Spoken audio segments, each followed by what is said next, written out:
सोन्याच्या अकस्मात वाढलेले दर व जगभरातील मध्यवर्ती बँकांच्या मौद्रिक धोरणातील महत्त्वाचे बदल. सोन्याचे दर अलीकडेच मोठ्या प्रमाणात वाढलेले आहेत आणि साहजिकच सामान्य माणसाला या वाढीमागील कारणे जाणून घेण्याची उत्सुकता आहे. आर्थिक अनिश्चितता आणि सध्या जगामध्ये जी युद्धजन्य परिस्थिती चालू आहे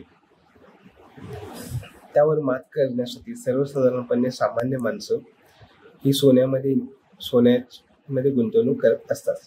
त्याचप्रमाणे विविध सण समारंभासाठी सोन्याची खरेदी केली जाते. मात्र अलीकडच्या काळात मोठ्या प्रमाणात मध्यवर्ती बँका हा सोन्याचा साठा करत आहेत, सोने विकत घेत आहेत. ह्यामागे पार्श्वभूमी अशी आहे की रशिया आणि युक्रेनचं 2022 साली जे युद्ध चालू झालं त्यावेळेला पाश्चिमात्य देशाने अमेरिकेने रशियाला आव्हान केलं की आपण हा युद्धविराम करावा, परंतु रशियाने त्या आव्हानाला प्रतिसाद दिला नाही आणि युद्ध चालूच ठेवलं. ह्यावर उपाय म्हणून अमेरिका आणि पाश्चिमात्य राष्ट्रांनी रशियावर बऱ्याच प्रकारचे सँक्शन्स लावले आणि त्यांची जी परकीय गंगा जी होती, जो फॉरेन रिझर्व्ह होता, तो जप्त करून टाकला. त्याचा परिणाम असा झाला की बहुतेक सर्व देशांनी त्याचा विचार असा केला की समजा आपलं देखील आपल्या शेजारी राष्ट्राबरोबर एखाद्या वेळेला कोणताही कन्फ्लिक्ट किंवा कोणतंही भांडण झालं तर अमेरिका देखील त्याचप्रमाणे असं ट्रीटमेंट करेल आणि आपलं देखील फॉरेन रिझर्व्ह जप्त करेल.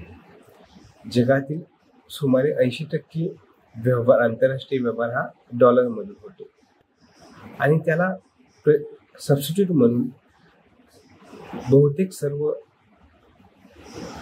आंतरराष्ट्रीय बँकांनी असा विचार केला की मध्यवर्ती बँकांनी असा विचार केला की आपण डॉलरऐवजी काही अंशी सोन्यातील गुंतवणूक वाढवावी आणि त्या दृष्टीने 2023-2024 ह्या दोन्ही वर्षामध्ये मोठ्या प्रमाणात सोन्याची खरेदी केली गेली. आणि शेवटी जेव्हा खरेदी जास्त होते, डिमांड वाढल्यानंतर साहजिकच सोन्याचे भाव वाढतात. परंतु एक गोष्ट इकडे नमूद अशी करायची आहे की मध्यवर्ती बँका ह्या सोन्यामधील गुंतवणूक हे एक मौद्रिक धोरणात्मक निर्णय म्हणून घेतात. ते कोणत्याही प्रकारचे गुंतवणूक म्हणून असे सोन्याला बघत नाही. उद्या सध्या जे टॅरिफ वॉर करयुद्ध चालू आहे ते तीव्र झालं तर अधिक सोने खरेदी होऊ शकते आणि ते मवाळ झालं तर जास्त प्रमाणात डॉलर खरेदी होऊ शकतात. तर हा धोरणात्मक निर्णय आहे, ह्या परिस्थितीवर अवलंबून आहे. तर ह्याचा देखील सोन्याच्या भावावर भविष्यात परिणाम होऊ शकतो.